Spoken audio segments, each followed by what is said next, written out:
we're live and we're back. It's the human condition. Vince Orlando, waiting on, I think we're live everywhere. Yeah, we're live everywhere. So we're testing this new format tonight. Sorry, I'm looking at this not set here. So you're gonna have to bear with, we have no comment moderation, which is fine. We want anybody to be able to comment that wants to. I think we can add people in this format. We have our phone set up so we can try to take in questions, because this, so far, the inbox comments have been pretty good in terms of perception. So tonight, and it's not just about romantic relationships either. It's about any type of relationship. It can be business, it can be romantic, it can be brother sister, it can be any type of relationship. Here's Amber. Sounds a lot like Amber when I say Amber. But yeah, so the thing we wanted to touch on tonight, and like I said, we're testing this format. So I don't know if you want to pay attention. You're going to pay attention on this? I'm going to look at the stuff I answer. Okay, and then yeah, just bear with us for these technical difficulties. Well, this is nothing new. This is how it goes down. We're just It's live. Here we go. Okay, now share this. Post there. Okay, so we're posted here. Hey, what's up, Joe? What's up, Megan? Annette? How you guys doing? Good to see you popping up on here. So we'll get a producer. we'll get this locked down. On the job, I think it'll be even easier. It'll pan out. So it's perception. And the way this all. Hey, Joe. He said hi. He's got his little hand up there. His little digital hand. There you go. You too, though. You'll probably get different people on yours. Good point.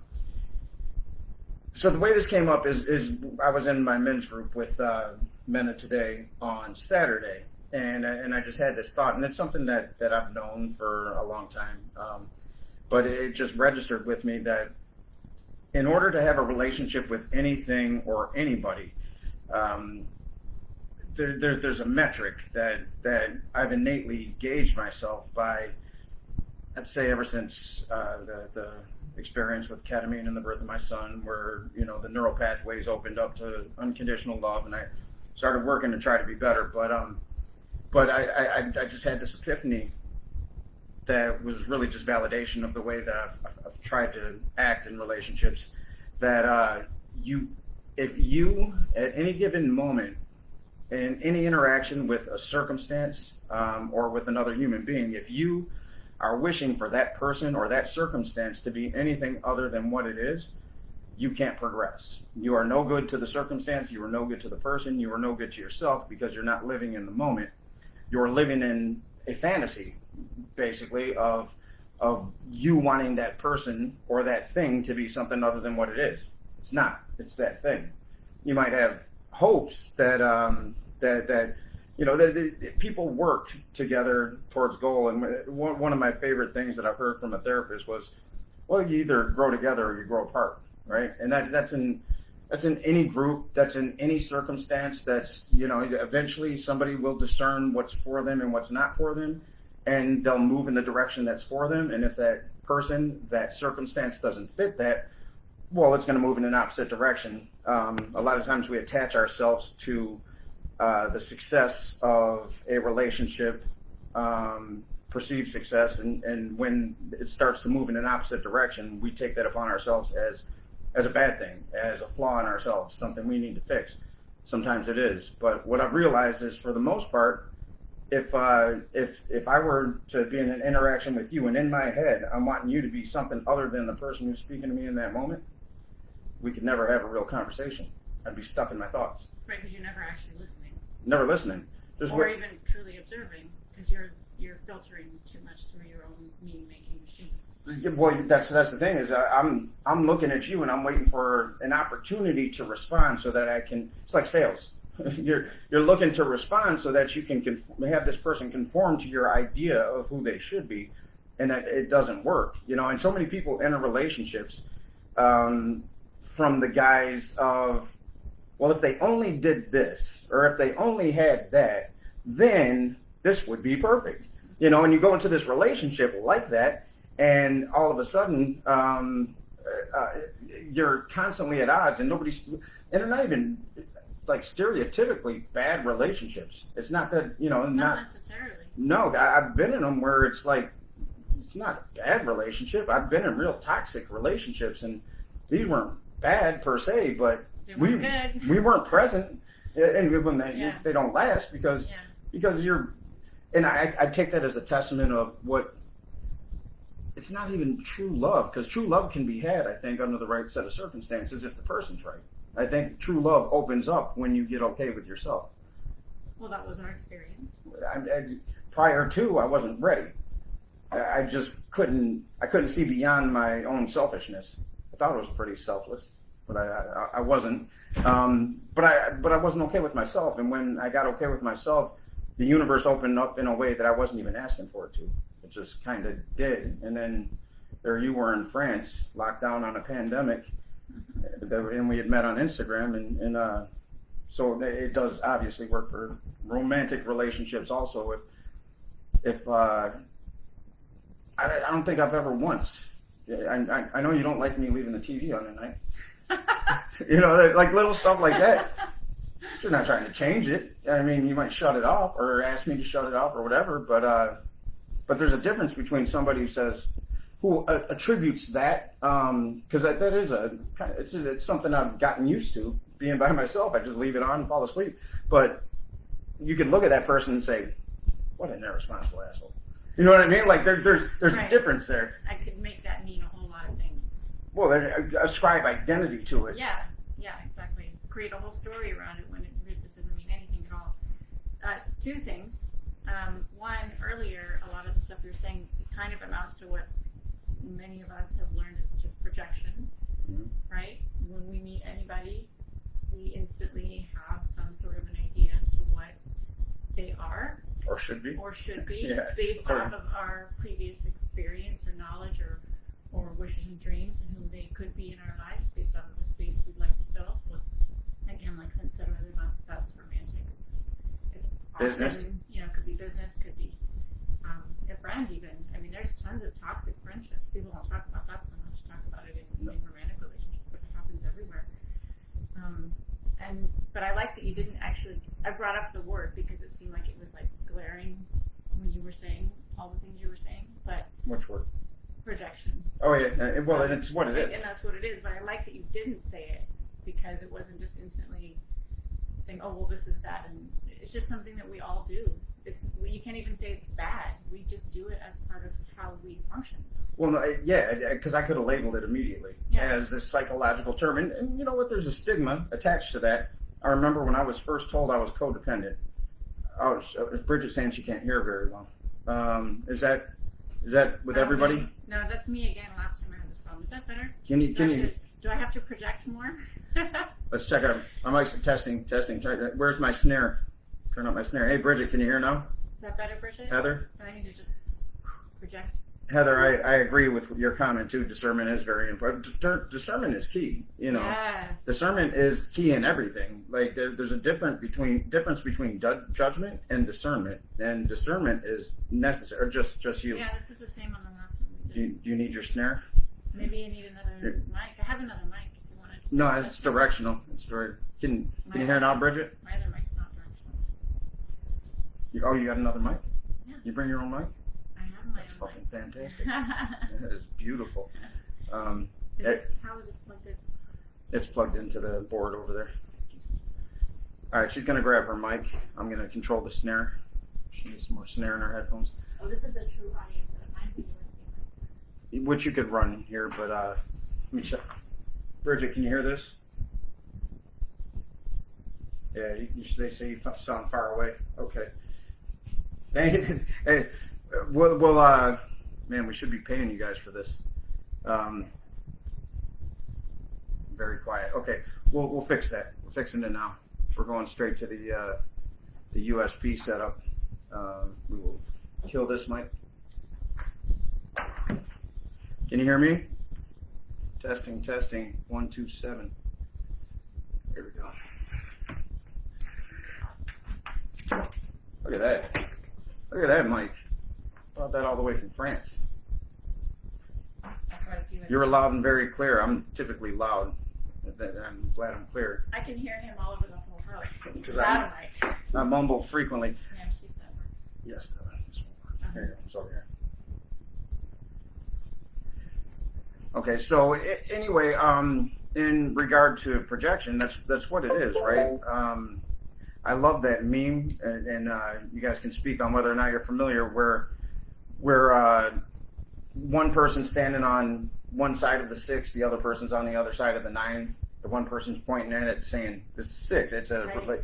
This is 6. The other person's saying, "This is 9."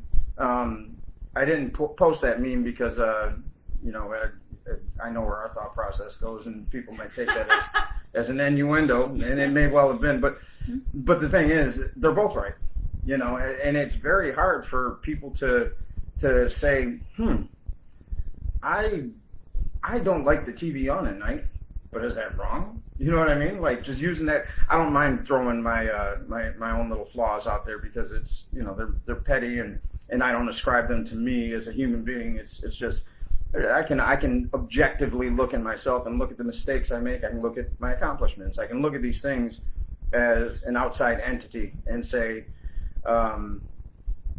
there's nothing toxic in it. It's not, you're an asshole because you do that. It's that, oh, well, yeah, you might want to adjust that thing or not, you know, but that's necessary. That discernment in our own personalities.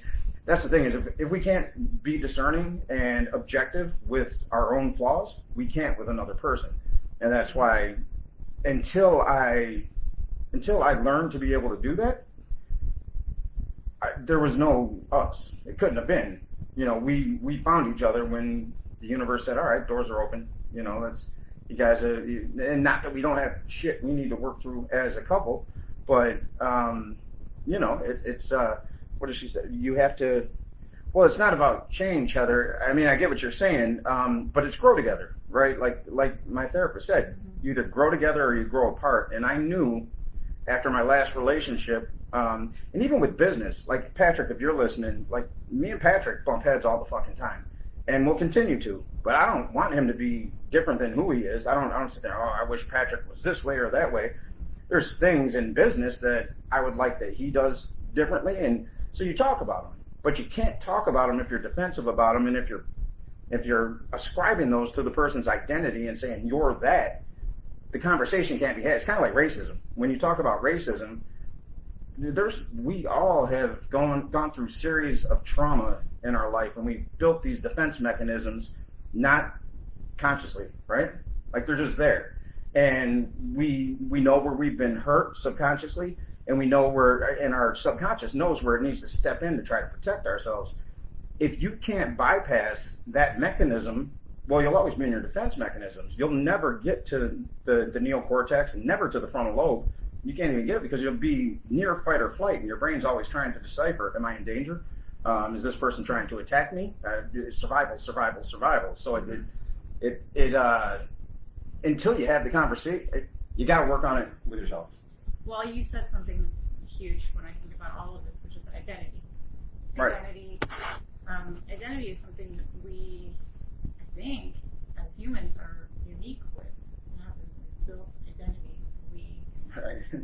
I'm not 100% sure. No, but it's true because with Whiskers, we're always talking about her body image. She's a portly little cat, and she could give a shit. She's happy as hell.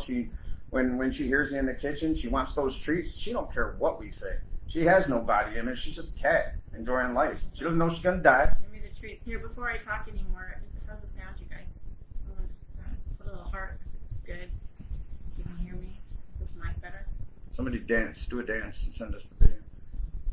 I think we can add people to this. Like, I don't know how to do Anyone it. want to join us? Well, I don't even know how to do it. No, she's putting me on the spot. My technical prowess has been. Well, so back to identity. When someone's and Heather's bringing up a good point, which is it just Say this, we can see the comment. Ain't that some right shit? there?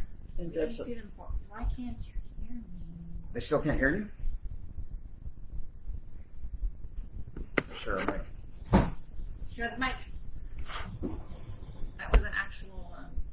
What about now? Is that better? Can you hear me better on this mic, even though I'm sharing it?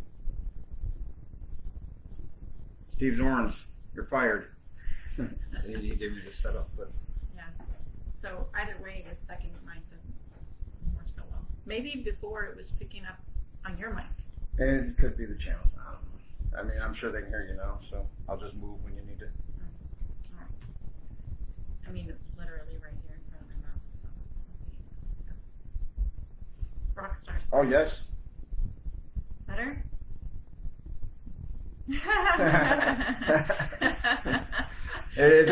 We're putting HP in it. We're gonna string some cups together and make this shit rock out. They got. Yeah. So yours is directional too. We'll have to figure this out. But right now, She's just so pretty. Here we People go. never tell her they can't hear her when she's on her calls. she needs a bigger voice. Oh, I got a voice. She's got a voice. All right. Well, thank you everybody for your patience on that.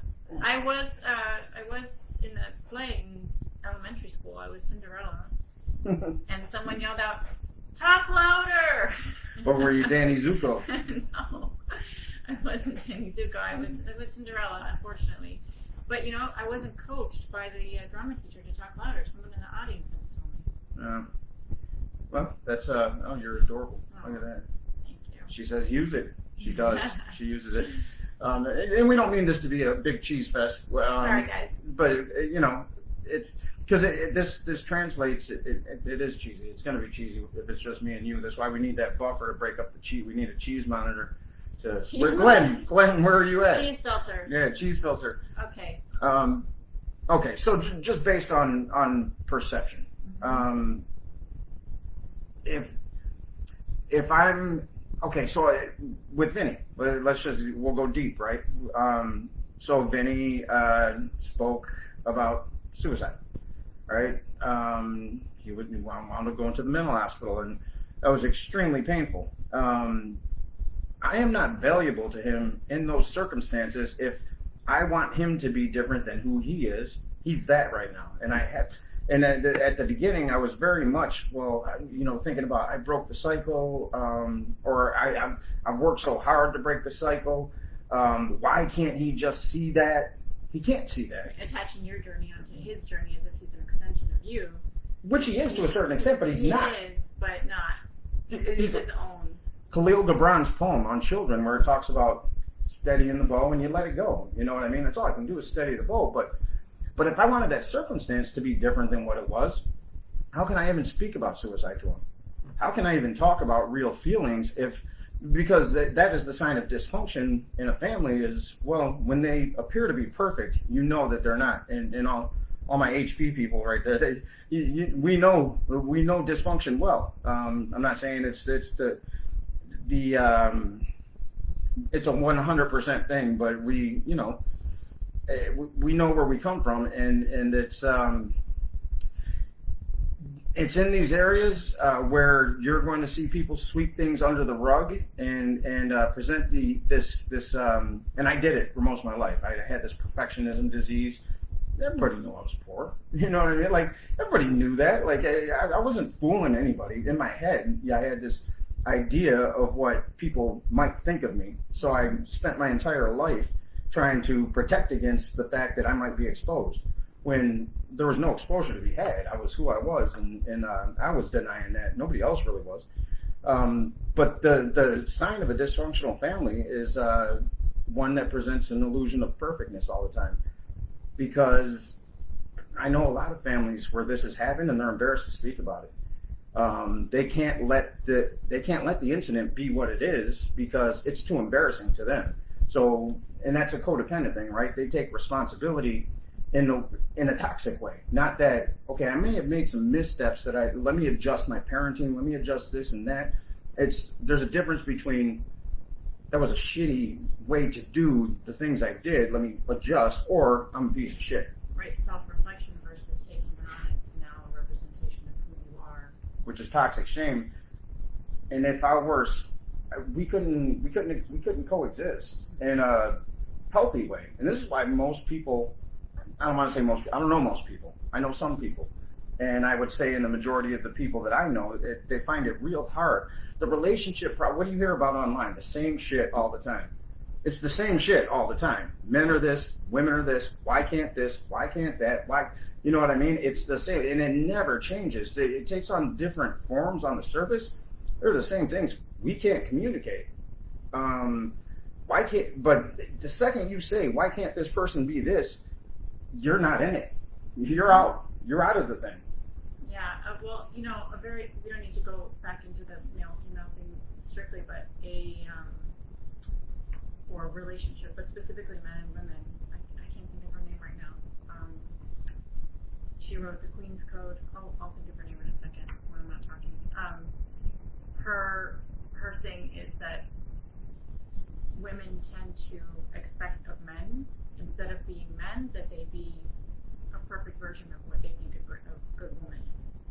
So then we're constantly emasculating the good men in our lives, thinking, okay, they're not who they should be, instead of just accepting them for who they are. And that's just a sort of niche view of this broader topic we're talking about, which is going into any relationship, expecting someone to live up to a standard that has nothing to do with that relationship, but instead past relationships that you've had, or hallmark expectations that you have of the world, or of whether it's romantic or family. Like, I have a different background than Vince, but also a very disconnected family. And for a long time, that troubled me. I was seeking family in all kinds of ways instead of just finding it within myself. And all the things that brought Vince and I together was me working on that and finding wholeness within myself, you know, which can be called self-love and it can be called lots of things, but wholeness, I think, is really easy to take in by anyone who might get weirded out by the ideas of self-love or centeredness or heart-centeredness or any of those things that we talk about as well. Well, so, and again, me and this therapist parted ways. We reached a point where I couldn't grow any further, and I think therapists grow through us as well. You know, not everybody, but when you have a good relationship with a therapist, it's mutually beneficial, right? They're learning from you through your experience viscerally, if they haven't had the experience. Some have, but one way he framed what you're talking about, self-love, is there's three ways a person can be. There's only three. So that's selfless, and you don't want to be that, right? You can't be selfless. You have to have some knowledge of self. You have to have some love for self. So selfless is a codependent thing. You can be selfish. You don't want to be selfish, obvious reasons. Everybody knows what that means from an egotistical standpoint, but you can't be completely self-serving. We're in a world that thrives on interdependence, not codependence, interdependence. So these wholes, these human beings that have made themselves whole, interrelating with one another, realizing that yes, I'm whole in myself, but I'm better with the collective. If I can find other whole people like me, we can progress love, we can progress compassion, we can progress the things that make us feel good about being human. So you don't want to be selfish. What you do want to be is self-full. And when he said, I'm like, self-full, that makes absolute sense, because that's the middle ground there. That's where I'm being. Heather's talking about 5 love languages. I'll let you speak on that. Yeah. But self-full. That's where you want to be, to where you have a healthy perception of yours. Not even perception, but a healthy acceptance of who you are, right? Because I'm flawed. I'm better than I've ever been, but I'm still flawed. So, but I'm okay with that. There's nothing toxic in that. We're all works in progress, and I'm okay with being flawed. So I can speak about my flaws very openly. And there's some that'll hit hard, because it's like, ooh, I'm still working on that one really fucking hard. You know what I mean? But the fact is, I work. So I'm okay with it. So you need to have that. But you also need to have a healthy, in the same way you need to have this healthy reflection of self, and this love for self, not selfish, but love, just a unconditional love. You're allowed to make mistakes. You got to have it for the world. You got to understand that some of us have had worse lives than others, but we all have these defense mechanisms. The whole universe that I can see in terms of human nature lives in their defense mechanisms. That's why we can't have conversations, because we live in our defense mechanisms, so we're always looking to defend ourselves, or as a control mechanism, trying to make something other than what it is, right? So we can't even have the conversations that lead us to a better place. But so if you can't have, for me, it was opposite, because I was so bogged down by this perfectionism, and that was a defense mechanism, way to control, a way to offset abandonment, the possibility of abandonment, which was a big thing for me as a kid, and the possibility of abuse, neglect. So I perceived control, and I would do everything in my power to try to control my environment. You can't control your environment. You can barely control yourself. That's really all you can control, is your response to external stimuli.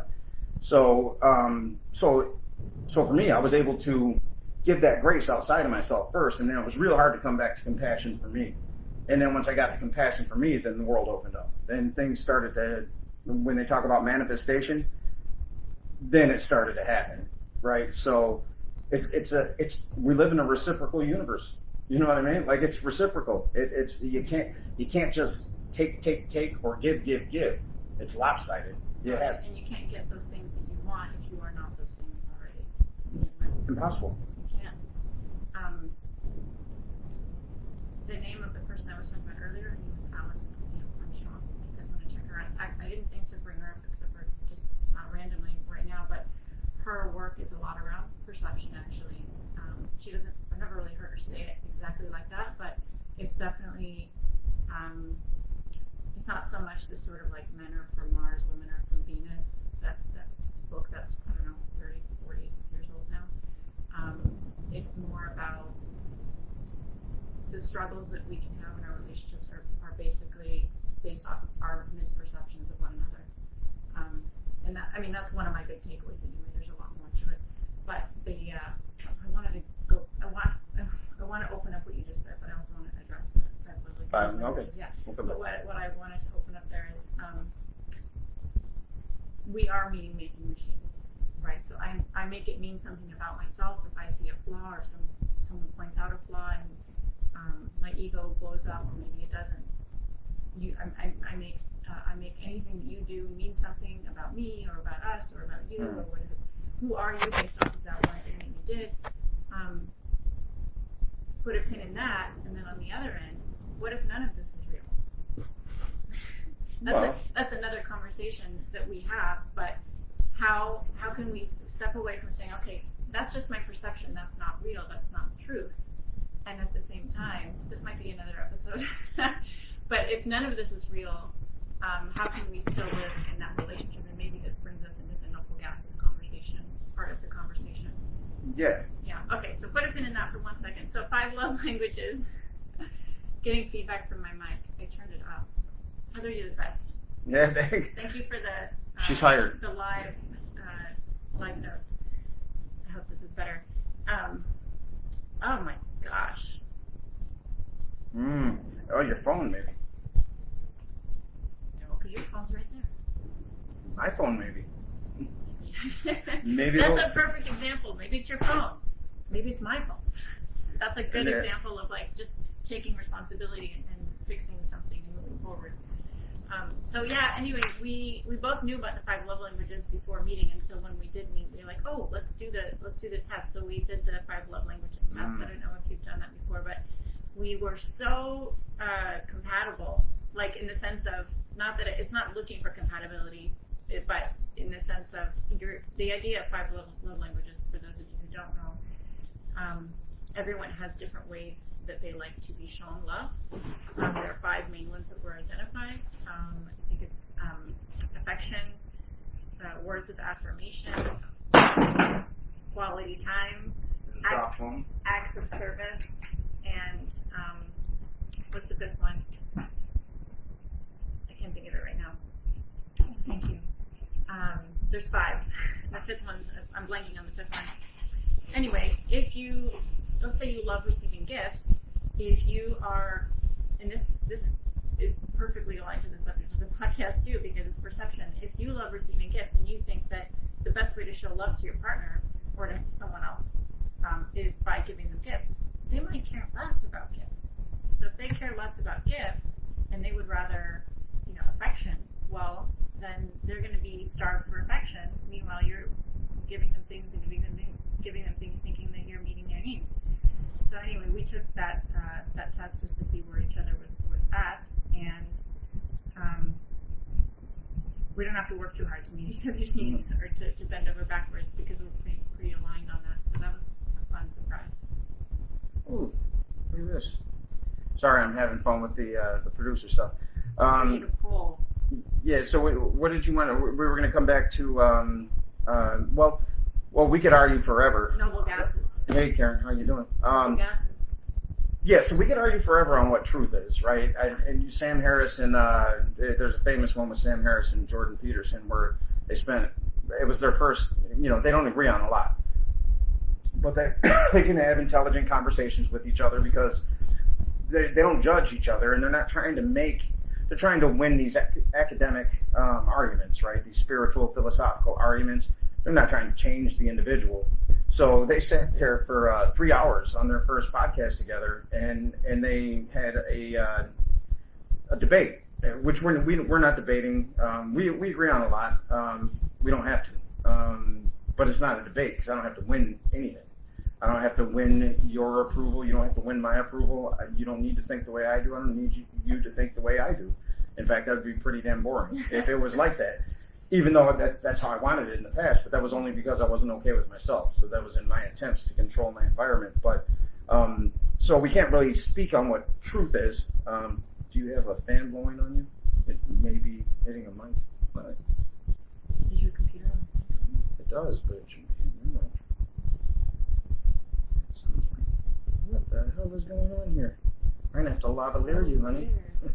We're gonna have to. I wonder if I were to come on next time, not this time, On with a different, like we did that one time. was this on? I thought it was on. Maybe I turned it off. Is that okay? Might have clicked it off instead of on. Yeah, that's what we're back, right? Goodness gracious. So I think you were coming from the side over here and No, getting I it. clicked it off accidentally. No, but when you were talking, I think that's what they were picking up because yours was off. So it sounded like away. yeah. We're solving too many problems at the same time, and they don't all go together. All right, so that's why it sounds like what it sounds like. Okay, I'm gonna gamble on this and say that we fixed it. I believe. Yeah, so you're talking about noble gases, right? And in a great book for anybody out there. And again, this is not. We're sitting here speaking on our relationship, how we came together to a certain extent. This is the life experience we have right now, and not even the reason for the episode. It was really that epiphany when I came back and I said, hey, I just thought of this, and then it's something that we live this. We don't dream these subjects. This is not hard. Like for us to come up with something this Mercury isn't in retrograde. Bridget, we have no excuses. Yeah, but we don't dream this up. We could at any given point somebody could put a subject out there and we can talk about it. Like because we live it. We're not trying to come up with subjects for a show. This is we don't make any money off this thing. We're doing it because it feels Clearly good. We're not making any money off of it. If we were making any money, we would be fired, and they would probably hire Heather and Bridget. You should see some of Joe Rogan's first podcast. Thank you, Joe. Thank you for. Everybody starts somewhere. Yeah, and we're starting here. But so the noble gas thing. So a great book, and it's Bruce Lytton. He's one of my favorite. He's a molecular biologist turned spiritual guru of sorts, and it's called The Honeymoon Effect. And it's about creating heaven on earth. It can be applied to any relationship, but he talks about noble gases and how noble gases, there's only 6 on the periodic chart, and they don't need to be bound to another molecule in order for it to function. They just function interdependently out in the universe, and we've been brought up with the misconception that, and I teach Sophie the opposite of this. Like, fairy tales are great, but they're not true. You don't need a prince to kiss you so you can wake up and live your life, right? You don't need this prince to come in and save you from your miserable little life as a stepsister. That you know what I mean? Like, they're all good stories, right? But they're stories, and they get pumped into pop culture, and these fairy tales become facts for a lot of little girls, a lot of little boys. I mean, we think we have to be the prince. You know what I mean? We can't just be a normal guy fucking building roofs, and you know what I mean? Like, we can't just be that. We got, and then society put, well, you better have a job. You know what I mean? Like, there's, it doesn't allow for people to grow together. It says once, it's like a job application. It's like a resume. You come in with this resume, and I'll consider hiring you as my counterpart, my lover. Then we'll decide on marriage based on this business transaction, which really marriage is anyway. It's a business transaction. If we're going to be real about what it is, it's about dowry.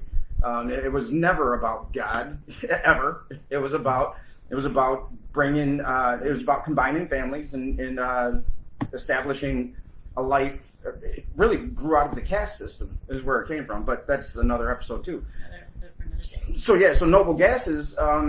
That's really what humans need to function as a noble gas. You need to complete yourself first, because the whole gist of that little blurb on fairy tales is we live under this notion that we need to find our counterpart, and that our counterpart is somebody who completes us. No, they don't complete us. And if you want somebody to complete, that's not fair to put on anybody else. For you to have to complete me and make me happy, that's fucked up. Well, and none of those fairy tales, especially the ones where, typically a prince saves some girl in some situation, there's only the instance in which, how do they meet, what is the drama there, and then they live happily ever after. The fuck is Nobody that? teaches anybody about how to have a relationship. So no, well, just happily ever after. Just happily ever after. So and like it goes back to what you said. It's not. That's the message. There is finding that person, whoever that is, and finding just a person for some people. That's the completion moment. That's a moment of completion. It doesn't say anything about you showing up whole to begin with. It insinuates that you are not whole to begin with. And religion does it. Religion, not all religion, and I'm not bashing religion. I believe there's beauty in all of it, but all of it. I don't think anybody ever started out. Well, number one, I don't think there's any. Christ never. Well, he's not even Christ. His name. That's not. They didn't have last names. He's Jesus of Nazareth.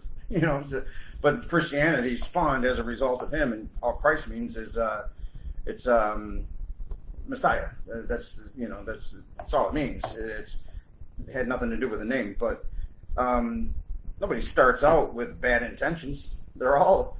If you look at some of the systems of government that have led to horrific things, it's only happened by the abuse of power. So you look at Marxism, you look at communism.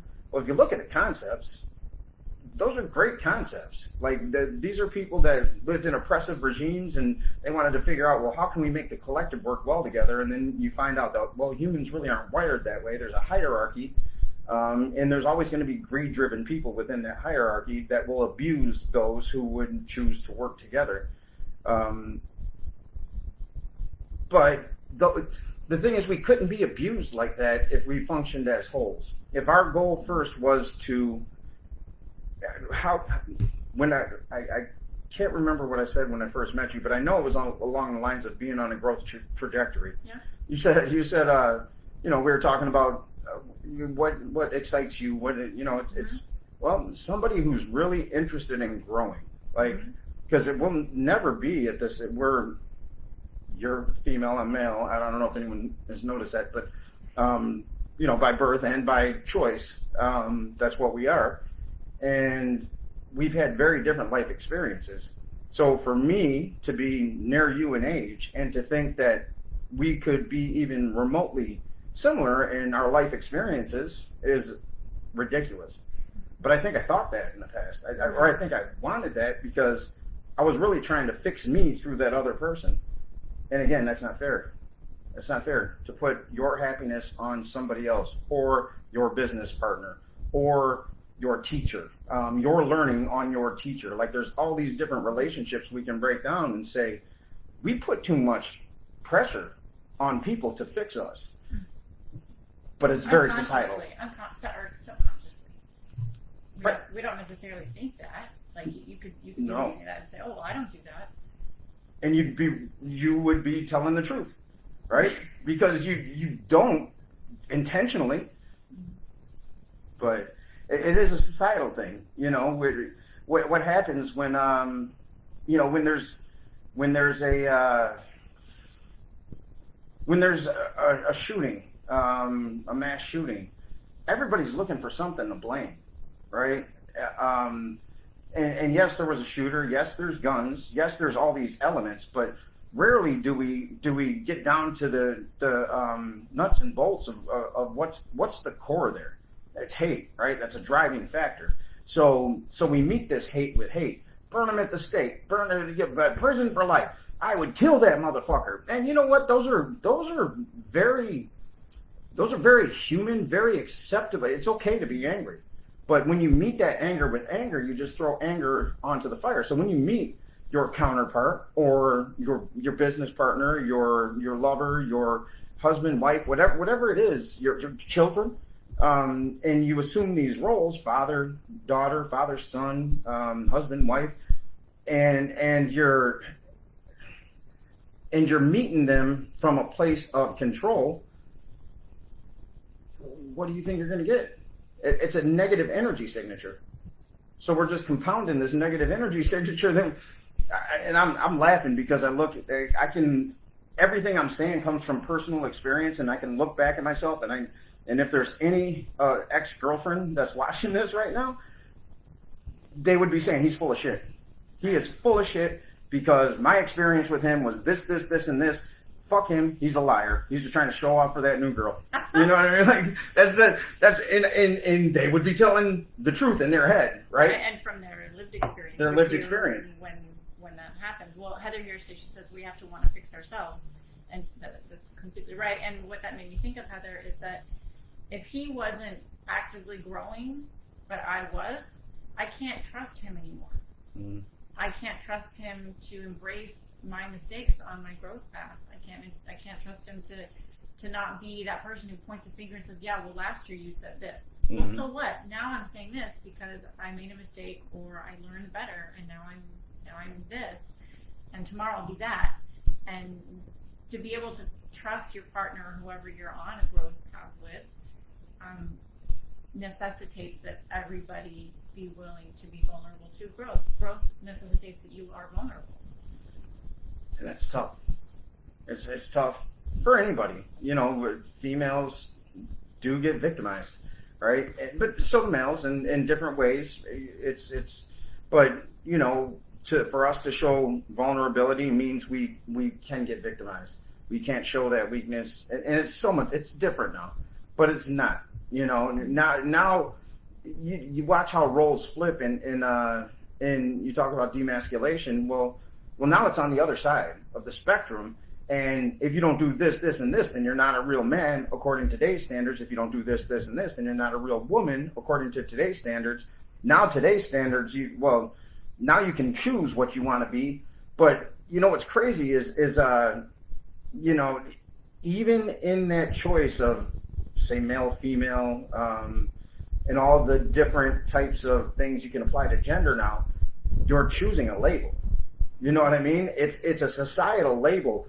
It's not really who you are. Like, from a spiritual perspective, we got to strip all that shit out.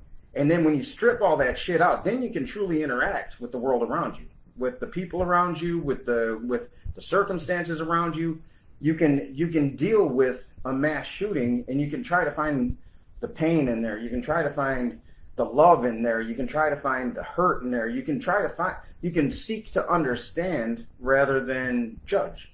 Mm-hmm. And that's what discernment is, right? We seek to understand. We just want to if we could just ask questions rather than judge, you can't go shooting up schools. It's fucked up, and for all intents and purposes, we can call that evil.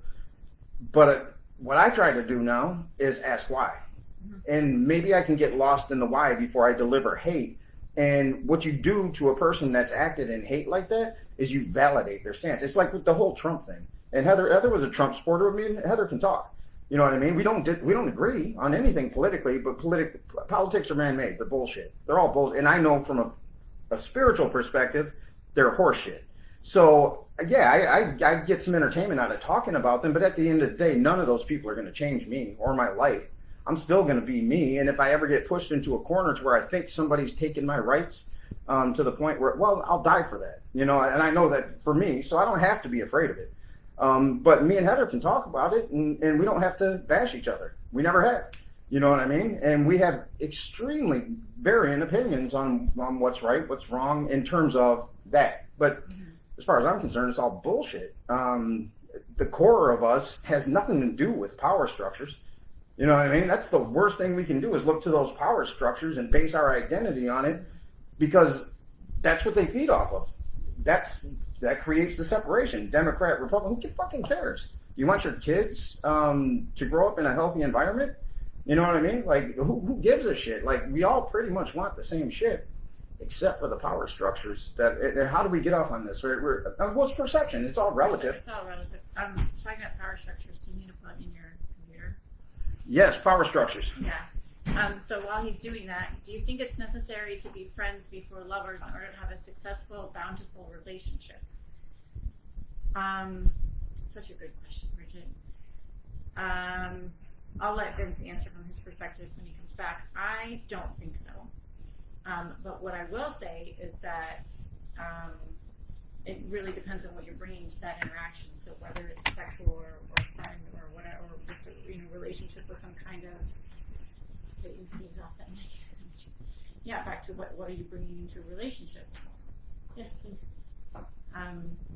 In any kind of interaction. So when I say relationship, it could be, a romantic partnered relationship, a sexual encounter, a friendship, and then anything along the spectrum, right? When Vince and I met, we had months of strictly text, and then Zoom, and voice calling. I gradually moved towards more voice, less text and more voice. But it started out as someone finding. I think I probably found his podcast account and started liking the quotes he was posting, and so we gradually moved closer into each other's Instagram consciousness, and it's valuable. And here we are. So because we were both coming from a whole place, not looking for anything, expressing ideas that were important to us. Did you tell them that we met on Pornhub? No. Or you're telling them the different thing. Can you do that? Can you meet someone on Pornhub? I don't know. We can try. I mean, I guess if you're an actor and someone sees you. You don't want to be met like that. Depends on what you're watching. Slight diversion there.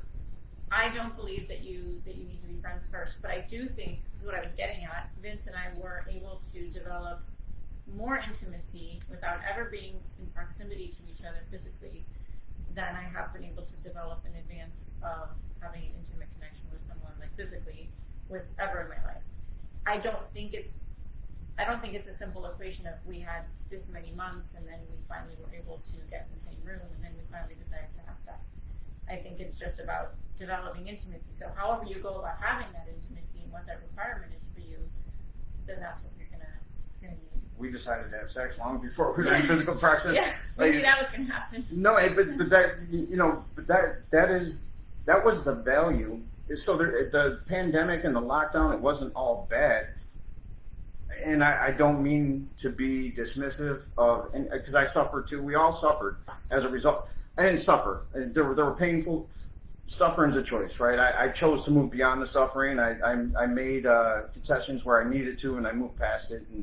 And it is what it is at this point. We move forward, but neither of us got sick. It's worth noting. Yeah, and we didn't. I don't know. I mean, maybe I did. You know what? I hate when people say that, so I'm going to stop saying that. I think I might have had it. Well, fucking maybe I did. Who knows? Well, if it didn't debilitate you, it didn't debilitate me. So, and no, but we had some people in the congregation die, some people that, but nobody in immediate family. I'm not trying to be dismissive of how tragic it was for some people who really suffered at the hands of this whole thing, but you know, what it did do is, number one, I value what we're opening up to now. I value it much more now. Going out and walking down on the river the other day with the kids, that was valuable. You know, stepping out. And I was never really fully locked down because my business was essential, and even if I was going to Kroger every night to watch people fight over toilet paper. At first, you know, I was going. I would go. I was getting out of my house. I was never truly locked down, and I was in a place where I wanted to be alone in terms of relationship. Like I just wanted to. I was working on self growth, and then we stumbled onto each other. And people want to bash social media. Social media is a reflection of you. I mean, like because I don't get the same social media. I'll see some of the bullshit, but I don't get the same thing that everybody else is getting. Like when people are, because I'm trying. I put out things that make me feel good, or once in a while I'll put some funny shit out that maybe somebody takes the wrong way, but that's okay. You know what I mean? But I for the most part, if something inspires me, well, I want somebody else to feel that. And as a result, that's what I've gotten back. It's gotten friends. I don't get the calls to go to the strip bar on Friday anymore. You know what I mean? Like, it doesn't happen like it used to, because I kind of put out there, even before I was who I am now, who I wanted to be. Mm-hmm. So that's what Instagram did, and that's what this podcast did. There's no money in it. It was me and Sean came up with the concept because we did it therapeutically. Mm-hmm. We said, look, if we feel this way, there's got to be other people that feel this way, so let's talk about it. And let's be real honest, two masculine men, you know what I mean, just talking about feelings. Like, it was really me and Kenny Cantaloupes. I don't know if Kenny's watching right now, but Uncle Kenny Cantaloupes out in California, it was me and him, like. And then me and Sean said, let's do it. And we did it. And it's been hugely beneficial. And through it, I met you. Mm-hmm. We weren't looking. I mean, we were not Match.com or anything like that. It was Instagram. I was not looking. He was not looking. But our souls were ready, open, and available. It was one post that you said, and I said, God, I got to respond to that. There's nothing about a relationship, but you know, I'm like, she's hot, so maybe I won't respond because it'll look like I'm hitting on her, and I don't want. But then I had to say something, and then the rest is history. But the whole thing about that is it's kind of like being in junior high, right, where you just can't wait to get home. This doesn't happen now. You have a cell phone, you have whatever. But you couldn't wait to get home to see if that message was on the machine of that one person that you passed the note to, and you said, you gave them your number, and you're like, there was that, because we didn't have the ability to be in physical space together. You know, there's a lot of pressure. Take them to that place, make that first date memorable, make the next date memorable. Then there's the whole thing of, am I supposed to bring her home after that?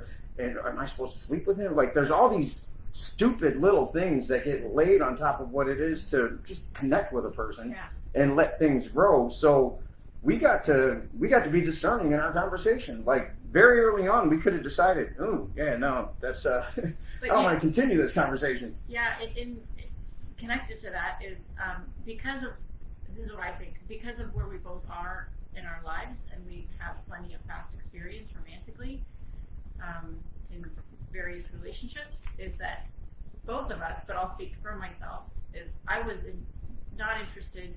First of all, I wasn't looking. Second of all, I wasn't interested in any crap from anybody. I was on my growth trajectory. I knew exactly what was important to me. So in those conversations, we weren't creating breadcrumbs to lead someone to some destination that we thought was the ideal me or the ideal you or the ideal relationship. It was like laying things out on the table clearly and said, if this works for you, great. If this doesn't work for you, then that's cool, and we'll just walk away. no harm or foul. Right.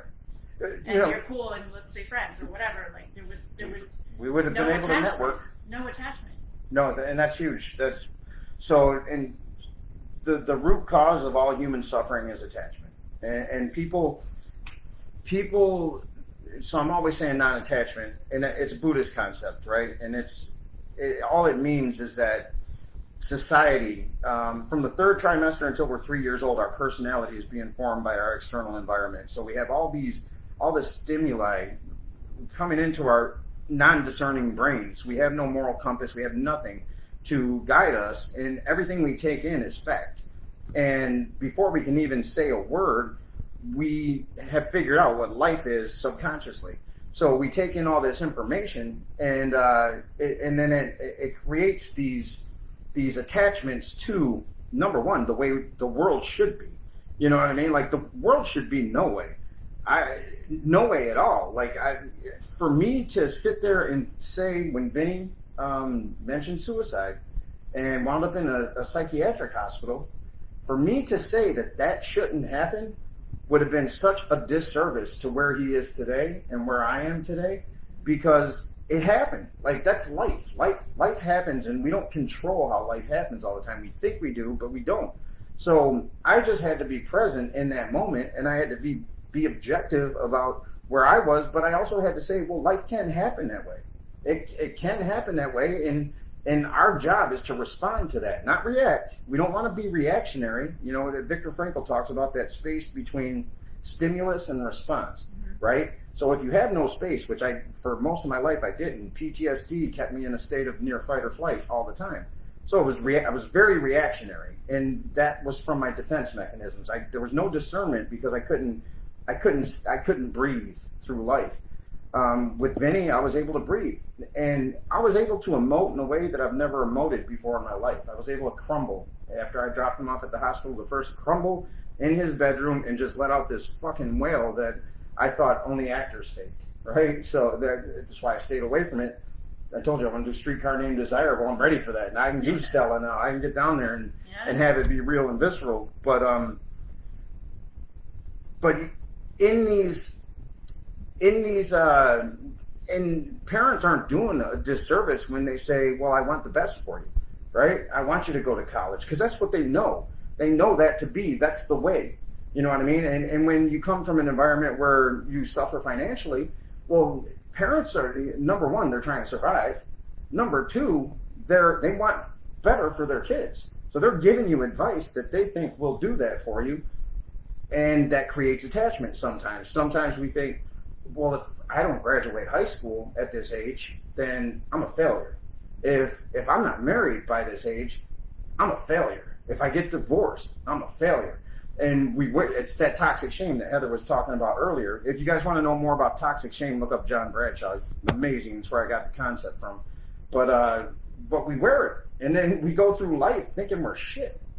And if we think we're shit, we're going to attract shit. And I'm not saying that in a way that's, you know, it's just a way of saying it straight to the point. Like, the world is as you see it. I'm always hashtagging that too. Yeah. What you take, so we're going to take in all this information, and the way we choose to project that information back out, like we internalize it, and if we internalize the world as shit, well, we're going to put shit back out, and it's going to create a shit sandwich for us. You know what I mean? Like, that's what it's going to be. But when we start believing that number one, we're not victims, and we do have some control over how we respond to external stimuli, we're going to start meeting those people. Like, it's not just you that I've met. You know, like I said, me and Patrick have our problems with business, but I never have to worry about that guy stealing. Like, and he doesn't have to worry about it with me. And then the business that we're in, you have to worry about that. That's a pretty common thing. In fact, we had a scumbag that, there I go with my name calling, but scumbag just in case he's watching, who stole roughly $150,000, a lot of money, and then sued us. Then we had to spend money on that. He's done now, but so you have to worry about it, but we don't, you know. And the people that are at the top of the company, they all have integrity. You have integrity, like, and that's really all you can ask for. Are you interested in growth? Yes, you're my people. do you have integrity? Do you believe that if you say you're going to do something, you do it? And if you can't, you're there to answer that phone call. Just say, yeah, I can't, or I fucked up, or, like just tell the truth about what's actually happening. It's really that simple, Yeah. but it's not, is it? Because of the attachments. Because Yeah. we attach ourselves to the idea of the way things should be, and that includes people. And in some ways, I don't know if this is exactly the same, but in some ways it's good to have an association with, this is what a person of integrity would do. This is what telling the truth would look like if I were to do it, and I'm not doing that right now, and so I know that about myself. If I were doing that, you know when you're not being honest with yourself or with someone who you're with or with the world, you know it.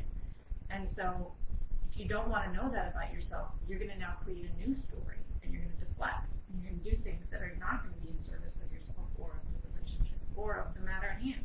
Right, it has no basis in reality, really. It's that It's a spiral. It's a vicious, negative spiral. that we do have the control of getting out of. Now, I know for me, I couldn't detach from, so I went through, it had been a long time since I experienced what extreme poverty was. That my entire function when I was a kid was, don't be poor. So I was very selfish when I didn't know anything other than, well, go get money. Go be whatever society said. You're good at acting. You speak well. You look this way. Go do that. So I went and did that. And it was more a way out of, I didn't know I was soul searching, but it was a way out of poverty. And all I knew was, well, if I'm making money, that's it, right? Like, there's no more work left to be done on me. I'm good. I just got to make money, and I gotta exhibit some success. And then I got it, and then it was empty. And I didn't.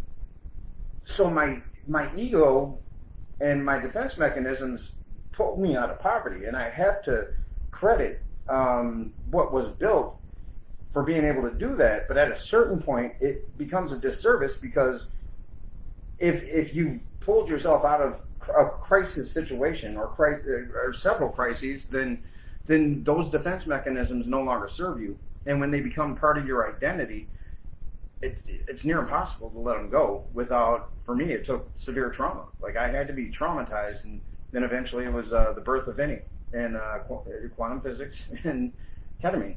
Those three things, to where I could feel unconditional love that was coming from my son, and I, in that truth, it was so oppositional to what I had come to believe of myself and of the world around me, that I had no choice but to believe. I did have a choice. I could have drowned myself in alcohol, drugs, and other compulsions, and denied it. But I chose to go with what I felt in the moment, and that was, okay, well, I've been living wrong.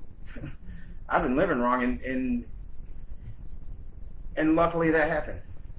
Luckily that happened. If it didn't happen, I don't have the business I have today. You're not in my life. I'm standing as, this little company comparatively to these multi-billion-dollar corporations, and we're fucking them up, bad, like in a way that little old us shouldn't be able to do. But if not for all of that, then none of this. Mm-hmm. And it all goes back to perception, because the perception that I had of myself was victim. You know what I mean? What was the quote that you posted? Which one? The Anais Nin quote? Oh, we don't see things the way they are, we see them the way we are. Right. And that's a hard pill to swallow. Like, if your entire life, for me, was, well, go be an actor and get this woman, get that money, get that. Let's talk about your house in San Diego, or your apartment in LA, and then your high rise back in Detroit, and all the different conquests with different celebrities, and you start getting these superficial pats on the back, and they feel good temporarily. It's hard to recognize that that's a threat. Like, the pop culture bubble is a severe disease, like, that we live in, and I remember when I would make fun of people that spoke foreign languages. I wouldn't make fun of them to their face, but like, fucking speak English. You know what I mean? And I look at that now, I'm like, how could I have even thought that? How could I look at somebody and say, you're not speaking right? You know what I mean? You Because mean people who are speaking with an accent? Accent or foreign language. You know, we get a lot of, there's a lot of Arabic in Michigan. So, you know, which was foreign to us. But over to, you know, a lot of my friends are Chaldeans, and I think we have the highest Chaldean population in the world, next to Iraq. So we heard a lot of that, and I know people in my neighborhood still say, "Speak the fucking language. You're in America." You know what I mean? Yeah. To say that where does this perception? I know where it comes from. I'm asking a rhetorical question. This perception that we're right, everybody else is wrong. That's that American dream bullshit. That's center of the world. Yeah. Trump epitomized that. Like Donald Trump epitomized what I didn't see what people said about French people when I went to France. And you know, you're French. You've lived there for a portion of your life. I found them to be very polite. I didn't see any, you know, but I did put effort in to speak the language as best I could, and it was humorous, right? It seemed to be respected that this little American guy, he's at least trying and being vulnerable, and that was a hard thing for me to do because I hate looking stupid, but I'm in their country, you know what I mean, but over here we're a melting pot, you know, it's a not a good way to be. You can't grow if you think you're right all the time. If everything you do is right, and the things that you have been taught is the right way, and you don't need to look outside of that, you're going to suffer. Well, and you're going to prevent anyone around you from growing as well, or you're going to make it damn hard for them. Or push them away. Right. Yeah. And your kids will leave you. You know, you'll be on your deathbed, and you'll be wondering, where did I go wrong? And the hardest part about that is you really won't know. Like, that's the hardest part, is knowing that there's some people who will never get to this level of discernment in their lives. And we have to allow grace for that. Yeah. You know? I have people in my life, I know family you do. members who are, you know, it's up to me to find grace around those relationships and to exhibit it if I feel so, or if not, at least hold it within myself, because they're not changing. They're not interested in my growth, their growth. It's like a stopgap. Is that what it's called? Yeah. It's just You've reached an impasse. But that's okay. Like that, and that plays into why do we want to change them? Yeah. Why can't we just let them be their beautiful, flawed self and we be ours? And because when we allow other people to be without the need to change them, it doesn't matter if they have no choice but to allow us, because we don't care we don't take it upon ourselves when they want us to be other than what we are, because we don't want them to be other than what we are, and we can recognize that as it's so much easier now for me to see people, rather than get defensive when somebody says something to me that's just so outlandish. You were talking about Tom the other day, how somebody was, well, you should talk more about this. No, I shouldn't. No, I shouldn't. That's not my thing. Like, I'm talking about what matters to me, and I don't have to talk about what you want me to talk about, because it's not, or if I do, I'll listen to what you have to say, but no, you know, like, and you can move away from that. Like, you know, I know how it is for you to a certain extent, to where you have this controlling, there's people in your life that would like to control you and have you. Well, that's a flaw on their part, and it's the easiest way to go about it. And I'm not giving you advice, but I know for me is to look at that person and say, "Oh, it sucks that you're stuck in that rut. That you can't just let the world be the world." And that's that grace position that I've taken. It's taken a long time for me to get to that point, though, because it ends up being this like negative feedback loop where I realize, if I can say this clearly, I realize that their perception of me is making them act a certain way upon me, based off of what they think I'm thinking. Which this goes right back to your quote. Yeah. They think I'm thinking a certain thing, and so they behave or act or say certain things. But it's all a complete fabrication on their end. Well, that's the prison we live in. That's what Vinny's in right now. When he dropped out of the talent show, because he had done it every year until that year, that's when I knew he was living in the prison of it. Because people don't have time to think about me or you. In brief moments, and we may get these narcissistic people that come in and out of our lives, and they would like us to be a certain way, and if we allow them too much space, then we can start to it can start to feel burdensome to us. But where we are, I don't think we allow for that too much. But we, like, for me, when I was trying to protect my self-image that nobody had of me, you know what I mean? This other image that I was trying to make people believe I was. When I was doing that, it wasn't what I thought of me so much, because I didn't really think of me. I wasn't in my thought process. Subconsciously, I had this horrible self-image. On the surface, I was very conceited, but it was all bullshit. But so it wasn't what I thought of me. It wasn't what they thought of me, because they weren't really thinking about me unless they were interacting with me. And then people go on with their lives. They got shit to do. They don't have time to sit and think about you all day. That's what a codependent does. They want to pull somebody. They'll abuse somebody so that they have to think about them. And then the codependent on the opposite end will. So there's this victim oppressor role. Victim oppressor. Victim oppressor. It goes back and forth.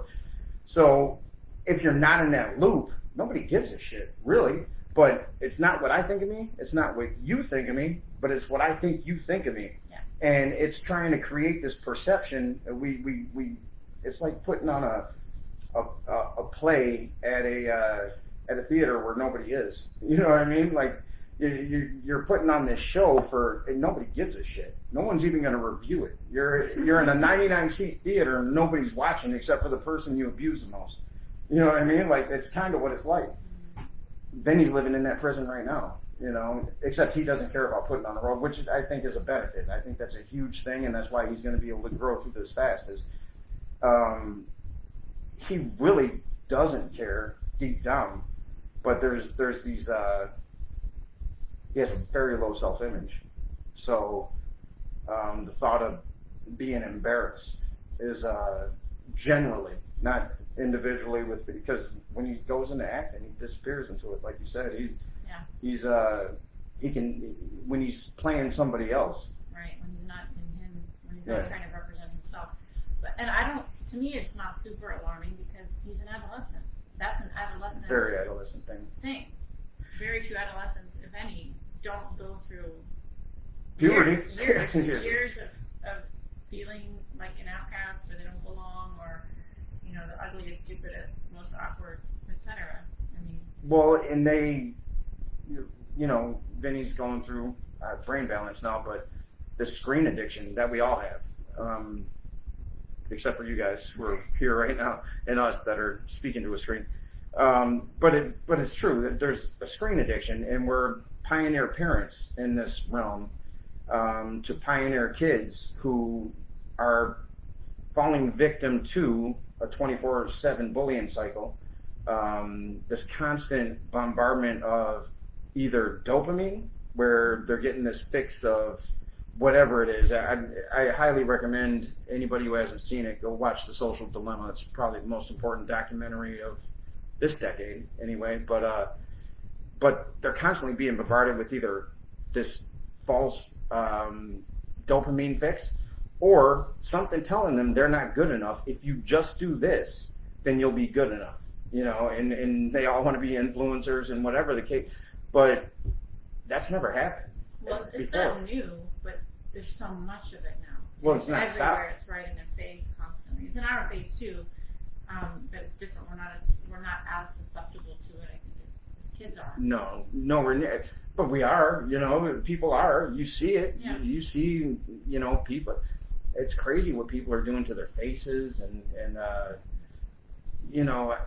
where at any given point does a person, I don't understand what it is what gender dysphoria is, but to have that exacerbated now to where you have to consider that's a thing, to where you have to consider, like, now that's a consideration. Now I might just not want to be the sex I am, which is okay, but now it's so popular that somebody can latch onto that, and it could turn out that I was just a teen and I didn't think very highly of myself. I was just looking for community, or I was just figuring things out, really. But maybe, I mean, that's a whole topic I'm just very particularly interested in and exploring. But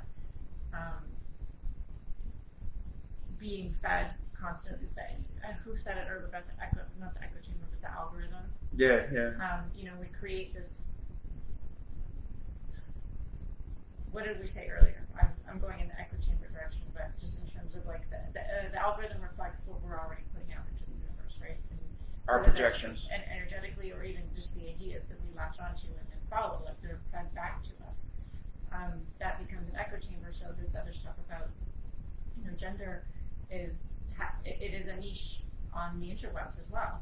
So if you get lodged into that space, I'm curious if, just like in any other, only because it happens, I'm not even singling that out. It happens in so many other places where you start seeing yourself through the eyes of other people, you know, and through the ideas of other people, and it's fed back to you. So, I mean, that is another issue of perception as well. Like, seeing myself through your eyes. Yeah.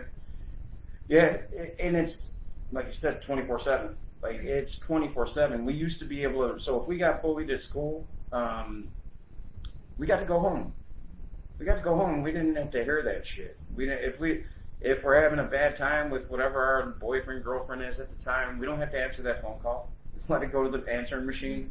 We don't have to see a bunch of likes when she says some shit that you know, is aimed at you, and now you feel ganged up on. Yeah, and all that stuff.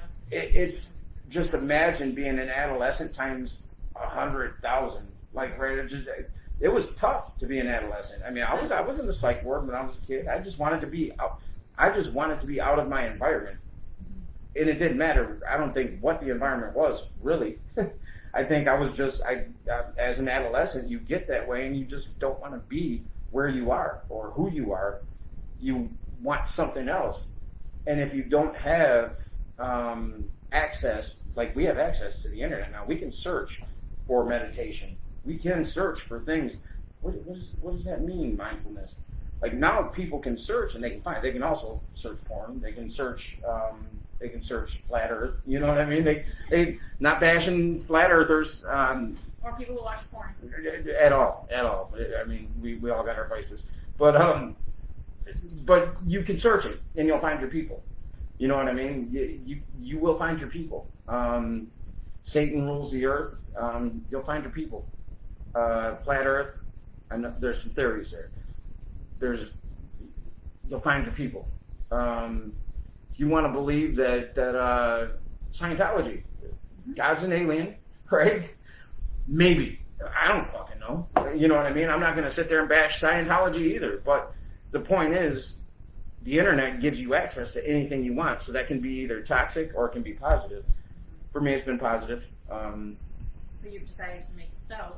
Right. It was a choice. It was a conscious choice. I remember the conscious choice. I wasn't there yet. And I was real embarrassed to put positive things out because, people are going to judge me. They're going to say that's not me. And because I didn't really believe it in me yet, you know. So I was, they're going to say I'm sanctimonious and I'm blah, blah, blah. And people did. Codependent. In codependent relationships, the women would say, not women, there's only a couple, but that's plural. Yeah. Well, yeah. Sanctimonious. You're sanctimonious. Fuck, I'm not. I'm just, like, that's how. holier than thou. Yeah. You're better than me now. That's and just, that sort of stuff. And it wasn't even directed towards it. This is long before you came in. And that's the shit you latched on as a go-to or as an in with me. Because you talked about that shit. But now in the relationship, I'm sanctimonious. I'm getting off track. Sanctimonious, but I was afraid to talk about the things I wanted to be because I was still very much attached to the label of the old neighborhood. You know, what are the guys going to do? I don't give a fuck what the guys think. Like, I used to. Like, I don't fucking care. I'm not friends with a lot of them. I'm good friends with a lot of them that disagree with me. There's people that can't stand what I say. We'd still take a bullet for each other. And that's a beautiful thing. Like, that right there. But then there's people that just dissipate it because they weren't real friends. And that's okay. You can't do that until you have a healthy perception of self. That has to come first. and then you have to drop them. Like, that's my opinion, is that once you get that healthy perception of self, the healthiest perception of self is to realize that your perception of self is only a perception, right? Mm-hmm. Like, it's only a perception. That allows room for growth. But you have to give yourself the grace at all times to Right. grow and to be wrong, so that other people can freely dissipate out of your life or be attracted and realize there's a limited amount of real estate also. I mean, not to speak in scarcity, but there's only so many hours in the day that we live in on a regular basis, and we fill them with people that are going to hopefully give us the most opportunity for growth and love and peace. I think we can end on it. So that's our thing for today. If I want to close with how we started. If in any situation with any person or under any circumstance, you are, rather than dealing with that person or that circumstance in the way that it truly is, wishing that it were something else, you can't navigate through it healthily. You can't have a healthy relationship with that circumstance, or with, I can't sit here and wish that Vinny is different, that he thought differently than what he does. Well, if you did, nothing good would come from it. Well, I don't know, maybe it would, but it's all temporary. Everything's fleeting, right? So that, and I was listening to Greg Braden the other day, and he was talking that, I was revisiting the Isaiah effect, and in that he speaks the ancient Essenes, who are responsible for training Jesus. So that people don't like when you say training Jesus. No, he's the Messiah. He was just, that 33 years, he was just there, and he had his congregation or his ministry, and no, he was trained by the ancient Essenes, and the ancient Essenes coined the term. They said all things are possible in peace, not in happiness, not in compassion, even though those things feel good, and compassion may very well be the binding force of the universe, but not offering compassion, just being compassion. But peace be with you, and also with you. Like, that's where that came from. Is all things are possible through peace, and that means we have to make peace with us, with our flaws, with the perceived flaws of other, with the fact that your son may not want to be on this planet at this particular time. You gotta make peace with it. You gotta make peace with the fact that I'm falling asleep with the TV on, and it's driving you fucking nuts. Doesn't mean you gotta tolerate it. You can turn that shit off, but I mean, you gotta make peace with the perpetuator of the crime. Don't have to, but it makes life easier. I love this example. Stay tuned for. Yeah, we'll list a laundry list. Do you want to say anything in closing? What? Say that. Okay, well, I mean, that might be fun though. There isn't much. There isn't much. It really isn't, but I think that there isn't, because of a lot of what we've talked about here, coming to the table without having already decided that certain aspects of behavior or things that we could observe don't necessarily mean anything. There's no story that I need to create around, well, he does this, and so this means this about him, and if this means this about him, and that means this about our relationship, which means this about me. Oh, goodness gracious. Like, you don't need to do all that. Well, just to clarify too, you can't. The one thing you can't do is victimize people, right? So I spent a lot of my time. I didn't know I was victimizing anybody, and you can only be victimized if you allow for it. Like, you can leave, and that's not. There are situations such as slavery where your choice is, well, leave or death, right? And that's when Kanye said that, it's like, come on, man, you put some context to that. If what you're thinking is the spiritual thing, you can't just come out and say that shit, because, well, that's not a choice for some people. You know what I mean? Like, what did he say? When he said slavery was a choice. That's what Kanye said. Now, from a deep spiritual perspective, there is some truth, because the truth is you can choose to get killed. You know what I mean? Well, if he's coming from that point of view, everyone comes to this planet with a destiny, and like a lot of people think about. And I don't know that he was. A destiny or a contract or something to fulfill, and to say that's. Well, yeah, have context. You can't just say that shit. Say that, no. You know what I mean? And because you're Kanye. But anyway, I'm getting off on the Kanye. He had just done DMT. You know what I mean? He had had these psychedelic Okay. experiences. So, Okay. and maybe he didn't have the tools to be able to deliver that Yeah. in a way that. But you're also, you're Kanye. You're in pop culture. TMZ's going to grab that snippet and they're going to throw that shit out there. So even if there was, but anyway, the point is, everything's a choice to a certain extent, right? Mm-hmm. Now, if you're being raped, that's not a choice. If you're in an alley and you get stabbed, and or if you're a child who suffers at the hands of a mass shooting, you know what I mean? Those aren't choices, right? Those are true victim circumstances. But for the most part, if you have the ability to walk out of a situation in domestic relationships, people will say, I'm a victim of this. Are you? You may have been victimized, We but said that last night. I said that to you, and we talked about a past relationship I had where I'm right, yeah. really controlling situation, and no affection on top of it, as used as a controlling mechanism, and lots of that. And I said, yeah, that wasn't my choice. It wasn't exactly the words in the conversation. And then I said, but actually it was, because I could have left. Right. And you can see that now. And I know that's I'm just speaking for myself there, because there wasn't a true threat in my situation that I had to contend with. Well, and there's people that are listening right now that have been in very abusive relationships. I've been in them. I liked women who would abuse mutually. You know what I mean? Like, and we would throw knives at each other, not literally. I don't think that ever happened. Literally, the knives, but just like we would go straight for the gut. Oh, you're just like your dad. You're just like mine. Like all this shit back and forth, and we would demolish each other.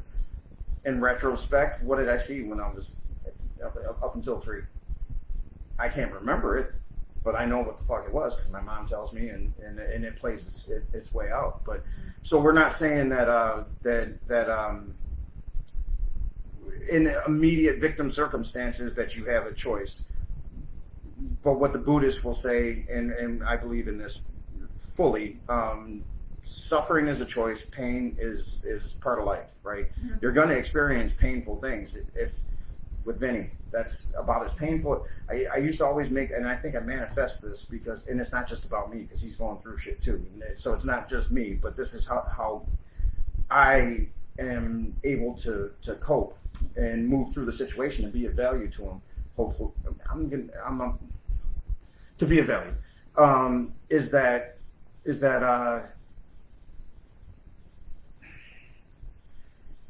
I get to feel the pain. I get to collapse to my knees in his bedroom after I drop him off and know that I can't see him because of COVID. I get to let out this yelp that I've never let out in my life. I get to do that. That's a luxury that I'm able to feel that and stand back on my feet and get back in there. So suffering would be I stay on the ground, metaphorically, and I play victim to the circumstance. Then I'm no good to him. I'm no good to me. We can't grow beyond it, and that's what you got to find a way. And if you're counting on the other person, based on your idea of what a man should be or a woman should be, you're gonna lose because they're not that. You know what I mean? They may become that, but it's not going to be it's not going to be you that does it. You might be a conduit, but you can't make that shift happen. So it's got to come from self. It's got to come from, and even self can be a negative term. Like if we're talking deep spirituality, but we're not. We're just talking about relationships on the surface in the realm of phenomena. Anyway, it's been great chatting with you. I'd like to have you back on the show again. My pleasure, Vince. Maybe we can I'd love to come back sometime. Meet up for a water tonight and see where it goes. All right. Thank you everyone for tuning in. I kind of like this platform. We get more interaction. We'll learn how to. I know there's a way to let people join in where we can actually get you on screen and chop it up with you. So for the human condition, we came back swinging. So we started with this. Next week we have Freddie Paradigm Beauregard. A lot of you know him as a solo artist. He's also Kid Rock's DJ and Twisted Brown Trucker. He's got some new music coming out. We're going to talk about what it is to go from starving artist to father, and then what the most important role is. And then both he and I agree it's fatherhood changed us. So Freddie's on next week. You don't want to miss that one. It's going to be fucking hilarious too. So kind of like me and Jude, the language switches, and we go in. But then after that, we have Thomas Emmanuel, Tom Beals. So a lot of you know Tom as a DJ from back in town. He's all over the world now. He's the CPO of Yellowheart. Yellowheart is on the forefront of NFTs, and they're real big on the technology for Bitcoin mining right now. So I'll be posting a Rolling Stone article that talks about Tom and the work he's doing, and it's pretty amazing. For those of you who aren't up on NFT and what do you call them? Not Bitcoin. Bitcoin's the big one. Cryptocurrencies. Get up on them, because this Federal Reserve shit's coming to a head in this economy. We're witnessing the tail end of what we know as capitalism in America. So tune into that one. We got August is going to be psychedelic integration month. So we have we're going to get the errands on. If either of you are watching, get at me or I'll call you. We'll figure out the date sometime in August. But we also have Michael coming on and Yanka. They're Bufo practitioners. Bufo is 5-MeO DMT. Toad. If you look at Mike Tyson and Joe Rogan and he talks about the toad, we both did their what do you call it, ceremony. It's amazing. Vinny did it. He's been a different kid ever since. This is a rite of passage for, what is it, Sonoran? The Sonoran kids at 13, they'll do this toad. So it's a life changer. So we're gonna have the practitioners on talking about that. We have I'm gonna get Julie Barron on. Julie Barron is she's the one responsible for Legalize Earth. I believe it's Legalize Earth. And I'll be posting more information on her. She's the one who's got the mushroom psilocybin legal.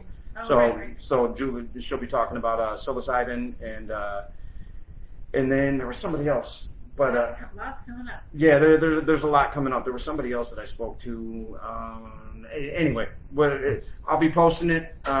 Stay tuned. It's not going to stop. We're going to be pushing this content hard, just because we're in that space, and if we're in that space, we should share that space. I love it. If you guys want a couples session more frequently, let us know. Now that the mic seems to be working.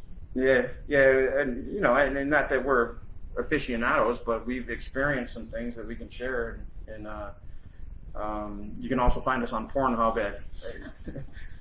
you can. Hopefully you can. Anyway, this is the human condition. Thank you for tuning in. We'll get back to any messages that come later. The episode will stay posted. It'll be on iTunes in about a week or two. And that's it.